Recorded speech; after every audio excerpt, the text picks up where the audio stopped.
Hi Joe, how are you? I'm really well, thank you. How are you, Laura? Hey, I'm doing really good. I'm just looking at myself going, I'm actually feeling like I'm a bit red in my face. I've been having so much fun, but I feel like I've been having this massive workout. But it's just been so exciting and just having so many laughs. So thank you Yeah. so much for giving up of your time to come, onto my platform today. Just like with all the other videos, I'm wondering if you just want to quickly introduce yourself. Perhaps we know where you're living if you're happy with that, or just the country. A little bit about yourself, and then we'll get on to COVID. Sure. My name is Joanne Webb, and I currently reside in Auckland. I'm on the North Shore in New Zealand. It's a beautiful place. I am very blessed and grateful to live here at the moment, and always actually. I am a single mother of 4 children. I have my own podcast with my business partner Sue called Pods with Posh and Cool, all about sharing stories of adversity and suffering to show people that they're not alone and nobody has a perfect life. Love that. And yeah, and here I am just making my way here in New Zealand. Yeah, good. I love that, and I think that we're in this point now where suddenly making your way in New Zealand is looking a whole bunch different, right? Absolutely. It's very changing times, changes daily, changes hourly sometimes, doesn't it? And Yeah. it's a very different world right now than what we've been used to. Yeah. And so I guess what I'm wondering is your perspective, or perhaps your experiences, or your feelings, or your thoughts, or anything around how this whole coronavirus pandemic is affecting you, if it is affecting you, or if it's not affecting you, what are you seeing around you? Yeah. To be honest with you, I think it's going to affect each and every person. I think even if they say it's not affecting them, I think if they actually take a step back and look, it will be affecting them in some way or form. And I think it's down to us, ourselves, and how much it's going to affect us, really. And I am currently so grateful that I have been on an amazing journey of self-discovery over the past, I don't know, my entire life, 42 years, really. Yeah. And that I now have, and I've always been a really positive person anyway, but I think I was positive and masking things that were wrong. Whereas now I have a positive attitude, I have a growth mindset, and I have that about anything, and it really does me in good stead. And don't get me wrong, I'm human and things still tear me apart on occasion. However, for me personally, as soon as I heard about the COVID-19, I thought, okay, let's just see how it goes. But I'm very much a person who takes things as they are. And we have to just really accept the situation because we can't change it. Yeah. And what we can do, we can only really control ourselves and our own emotions, can't we?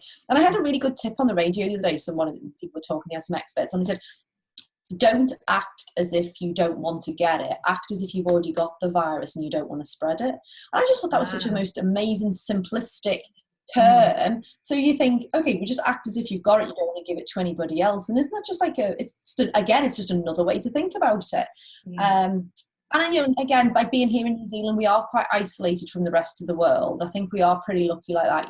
Obviously other countries are being impacted on a much more bigger scale. And I think it obviously is going to go global, but I think I literally just take the situation and see what I can do on that day. Yeah, and I think I really, when you spoke about the fact that you're coming from a growth mindset, this is a magnificent opportunity for us to jump into what is a growth mindset. What does that even mean? If you and I may understand growth mindset. Somebody who has no idea what you mean by growth and what do you mean by mindset, this could actually be possibly, if you've got a couple of pointers on how you might even start getting into a growth mindset, this could be a really good time for that. There are people out there who have never ever been in a situation where they've had to do anything other than wake up in the morning, go to work, come back, dinner's cooked, go to sleep, wake up in the morning, repeat. Yeah, absolutely. And they're in this place now where now maybe they don't have a job anymore.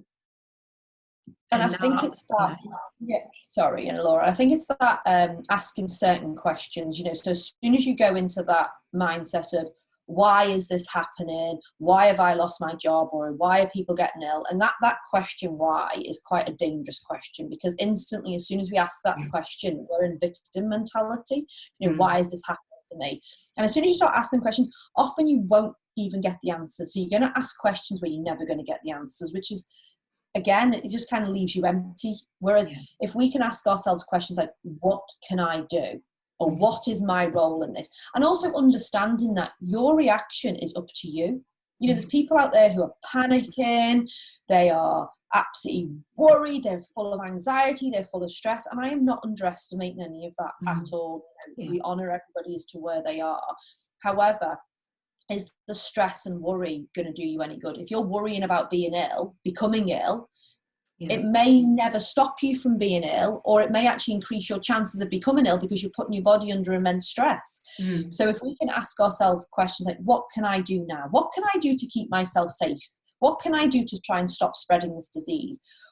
And then it actually makes you more empowered. That's where the growth mindset is. It's going from a victim mentality to a more empowered mentality. And we can all do that. And there's that lovely quote, isn't it? Like, life is 10% what's thrown at us and 90% how we react to it. And you can change the figures accordingly, 20, 80, whatever.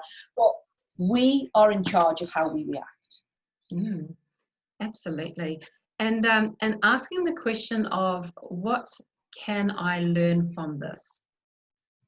Because when you're saying, and when you ask that question, it's going, there must be something that I can learn from this then. Otherwise, I wouldn't be able to ask the question. I've learned everything. So what else could I possibly learn from this experience, or from how I'm feeling, or from how other people are reacting? Can I find out more about this? Can I search it? Can I speak to people about it? Can I just go inside and find a quiet space within myself and go, if this is all happening for a reason, what is my reason for being a part of this? And in any situation, there's always things to learn, and that's what I love about life.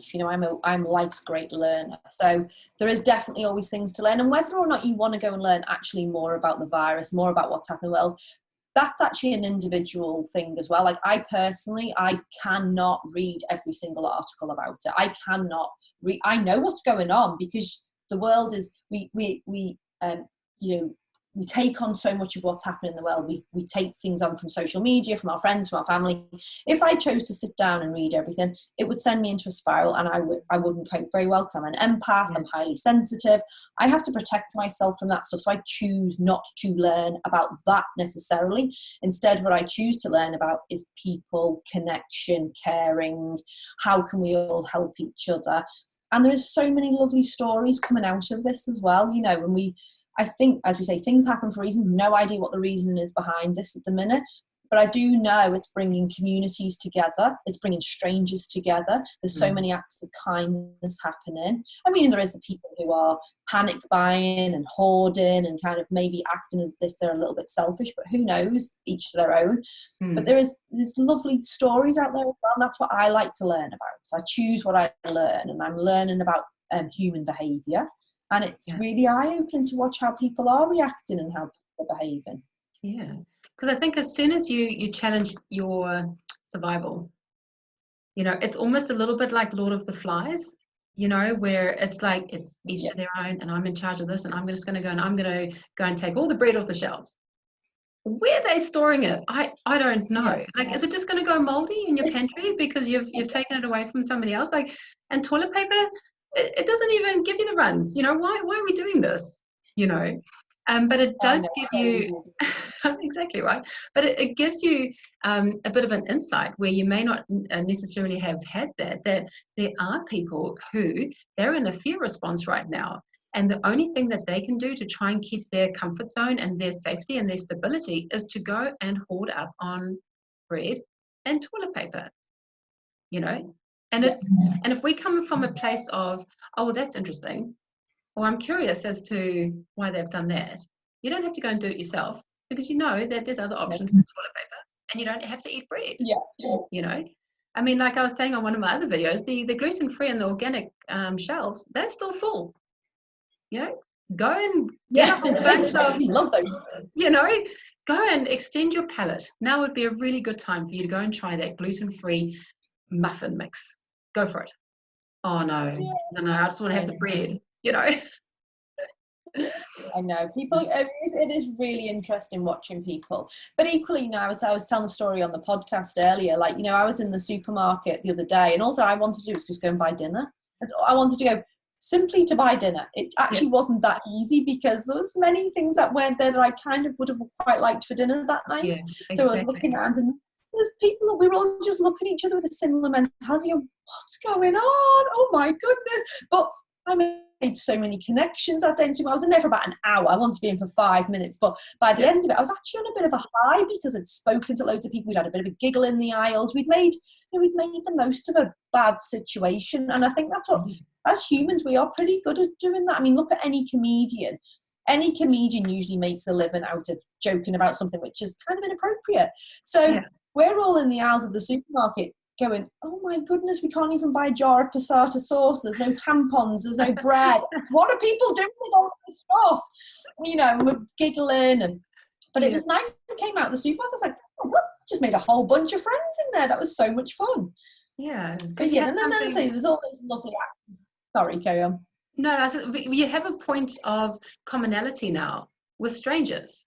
You have a way to connect with people who previously you wouldn't have connected to because we were also disconnected from everybody. But now it's almost like, you know, if you're in a ship, and I don't want to say that this is at all like a sinking ship, but when you're in a sinking ship, you work together very quickly for your survival. You know, everyone is bailing water out of that boat while other people are trying to fix it, you know. Absolutely. You know, and that's where we are now.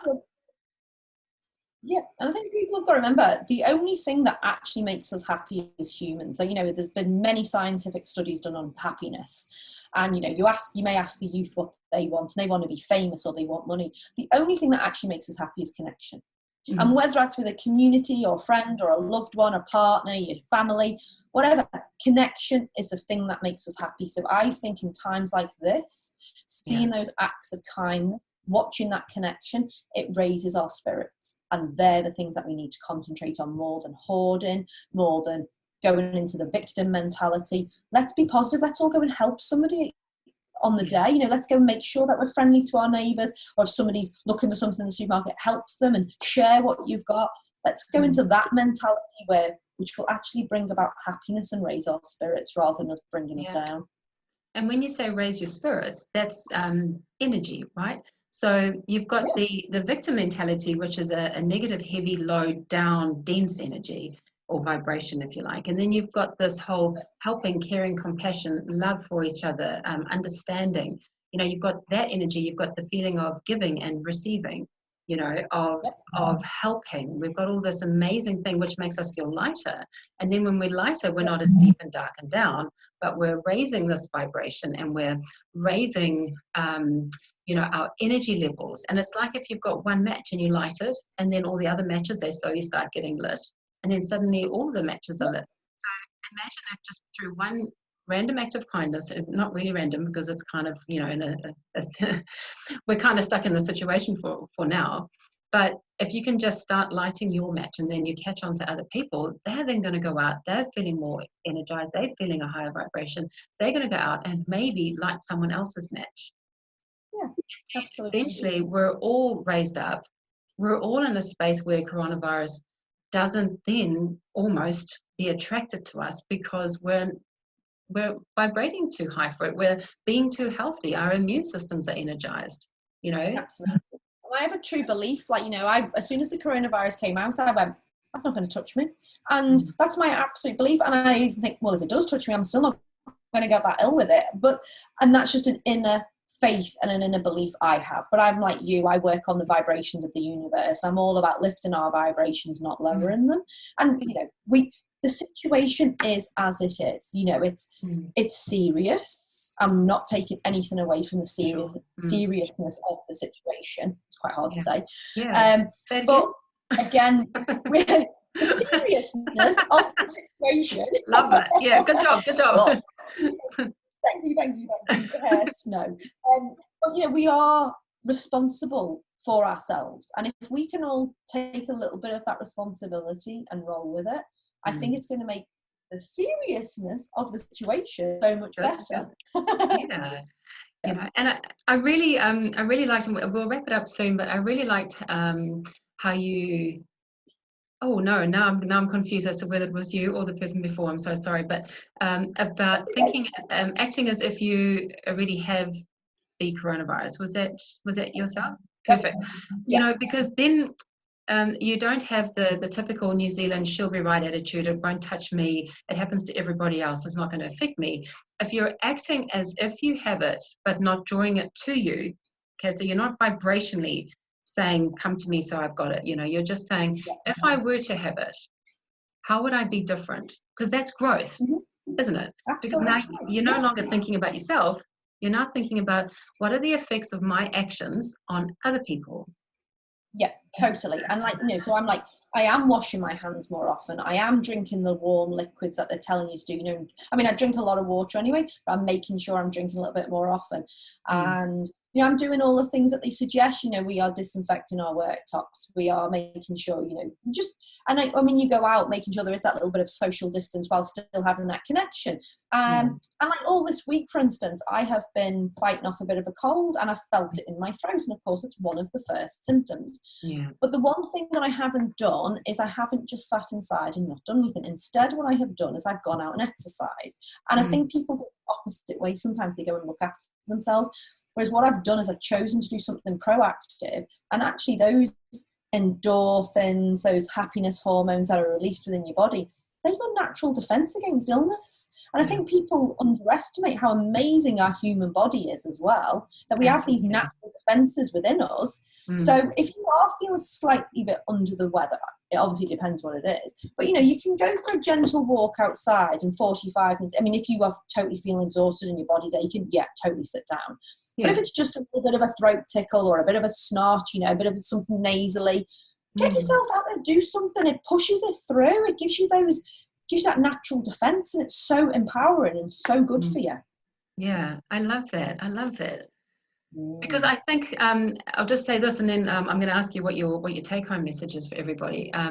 That we have a tendency that when we're put into a place of restriction, to kind of go, especially if we've been forced to do it, and from quite a high level authority. So not so much of I'm just going to go and do it anyway, because that's really not being sensible and safe for the rest of us. But you know, when you get told you need to stay inside or you're going to die, you know, when we get told basically that, you have a tendency then to just be like, oh, I'm not going outside, because if I step outside my door, I'm going to die. I'm going to catch it. And I'm going to die. And so then you stay inside. You've got your stale air. You're worried about is anything going to come through the windows. You know, you're having this dramatization of how it's transmitted, which is, I understand, not through your windows. You know, unless there's touch, it's been touched. You know, but you know, and so I think that what you've said is just so beautiful. It's like, still go outside, still go and feel the grass, still go and get some fresh air, you know, go for your walk, get out, don't get stagnant in your brain, don't get sorry about yourself, don't eat unhealthy, keep positive. Yeah, absolutely. And do it for you, you know, it's that self-care, practice self-care at a really nice level, a really high level, and continue with it. Yeah. Now, would that be your take-home message, or did you have one? I think my take-home message is go with the flow. You know, be in flow, because the more we fight against things, you know, if we are put into isolation, if you try and fight that, it's never going to be easy, and it may not be easy anyway. But if you can go and flow with stuff, and if you can accept it, I think that would be my take-home message. So accept the situation, then ask yourself, what can I do now? And always stay healthy and look after yourself. I love that. Thank you so much for coming onto this platform, and just, I'm sure, just giving so many people so much inspiration and motivation to just keep pushing through it. It's not the end, you know, it's still going. We are okay. We're going to wake up tomorrow morning. It's still going to be blue out there, hopefully, you know, not too rainy at least, because we are in Auckland after all, you know, and it's another day, and we have another day to exist and to live and to find out about ourselves. And be grateful for that. Be grateful for when you wake up in the morning and say, thank you, today is another day to learn. Absolutely, and celebrate it, right? Yeah, Absolutely. Yeah, I love that. Well, thank you so much, Jo. We'll end here, should we? Yeah, love what you're doing. Well done, you. And it's so Thank good to you. get it out there. And I hope it brings a lot of people together. Thank you so much. Bye for Thank now. you. Bye. Bye.